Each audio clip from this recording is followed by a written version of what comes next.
Good morning student.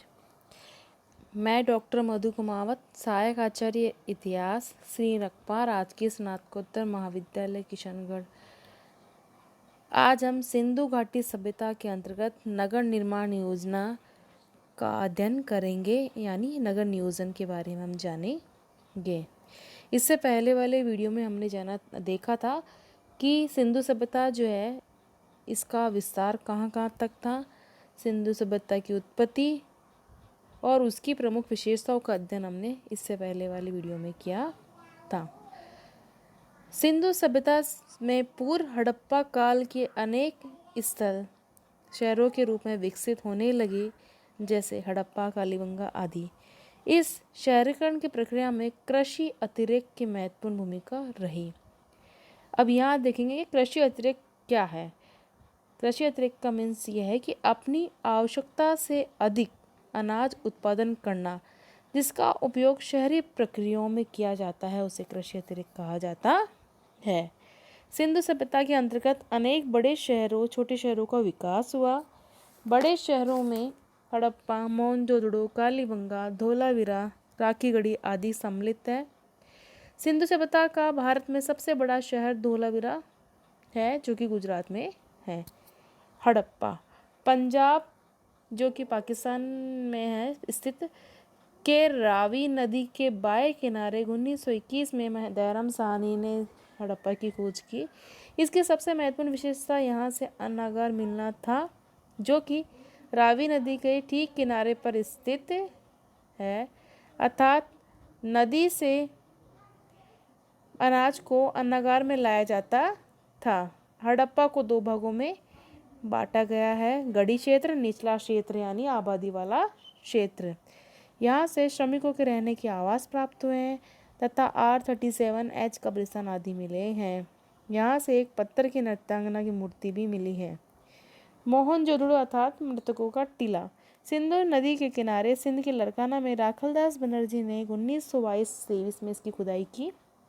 यहाँ से सबसे बड़ा दुर्ग मिला है, वृहत स्नानागार मिला है, बहुस्तंभीय इमारत, पुजारी यानी योगी की सिर के मुहर, घोड़े के खुर के निशान, काशे की नर्तकी की मूर्ति, 14 कंकालों के प्रमाण मिले हैं, जो कि अस्त, जिससे यहाँ पर किसी ब्रह आक्रमण यानी हत्याकांड के प्रमाण मिलते हैं।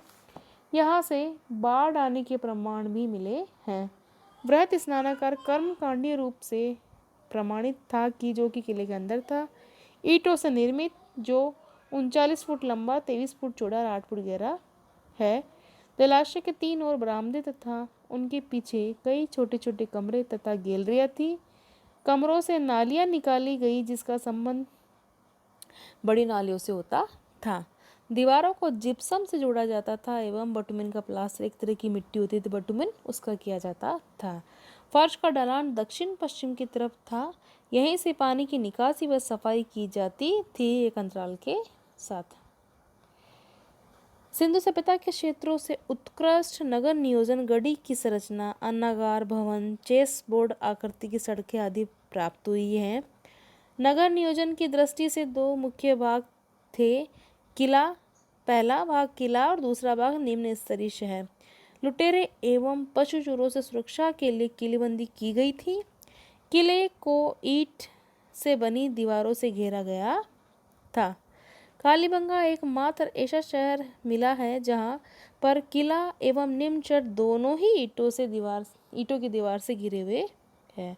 नगर नियोजन का मूल आधार समकोण पर काटती हुई सड़कें रही, जो कि चेस बोर्ड की भांति है। निश्चित योजना के अनुसार इन चेस बोर्ड रूपी खंडों में भवनों का निर्माण किया जाता था। मुख्य सड़कें जो होती थी वह 10 मीटर से अधिक चौड़ी होती थी, जबकि अन्य सड़कें 3 या 4 मीटर से अधिक चौड़ी होती थी। सड़कें बनाने हेतु कीचड़ या मिट्टी का प्रयोग किया जाता था। सड़क के दोनों ओर ऊंचे ऊंचे चबूतरे भी प्राप्त हुए हैं, जो संभवतः दुकानों के लिए रहे होंगे। भवन निर्माण हेतु ईंटों का प्रयोग किया जाता था, जिसका जो अनुपात 4:2:1 का अनुपात था ईंटों का, अर्थात एक समानता थी। कच्ची एवं पक्की दोनों प्रकार की ईंटों का प्रयोग किया गया है। आकृति के हिसाब से एल आकार की ईंटें एल आकार की ईंटें, समतल ईंटें, फरीदार ईंटें, खंडित ईंटें, कच्ची और पक्की ईंटें सब मिली है। सबसे बड़ी ईंट का अनुपात 1:4:8 का है। मकान बनाने में जोड़ने हेतु गीली मिट्टी जिस जिप्सम बटुमेन का प्रयोग किया जाता था। भवन ऊंचे चबूतरे में बनाए जाते थे। सामान्य रूप से भवनों के बाहर अलंकरण नहीं मिला है। दीवारें मोटी व सीधी है। मकान के दरवाजे पीछे की ओर खुलते थे। मकान के भीतर कुआं शौचालय भी होता था। खिड़की की जानकारी मोहनजोदड़ो से प्राप्त हुई है। 2 मंजिले मकान बनाने में सीढ़ियों का प्रयोग किया जाता था। सीढ़ी की चौड़ाई कम, बीच की दूरी ज़्यादा होती थी। सीढ़ियों में घुमाव नहीं था। भवनों में स्तंभ भी प्राप्त हुए हैं। मोहनजोदड़ो से आयताकार स्तंभ हमें मिलता है। मोहनजोदड़ो से एक बहुस्तंभीय कॉलेज भवन जो 72 मीटर लंबा 23 मीटर चौड़ा मिला है। पक्की पन्नीदार ईंटें प्रयोग में की गई हैं। सिंधु घाटी सभ्यता के नगर नियोजन के अंतर्गत जल निकास प्रणाली थी। उत्कृष्ट जल निकास प्रणाली के प्रमाण हमें मिलते हैं। प्रत्येक मकान से नालियां निकलकर सहायक नालियों में मिलती थी जो कि मुख्य जल संग्रहण में जाकर गिरती थी। नालियां सड़कों के समानांतर रहती थी। नालियां बनाने में पक्की ईंट का प्रयोग किया जाता था। जहां पानी का ढलान अधिक था वहां जिप्सम जुड़ाई की गई है ताकि मजबूती अधिक रहे। मुख्य जल संग्रहण गड्ढा ढका रहता था जो आज के मेन होल होते हैं ना उसकी तरह।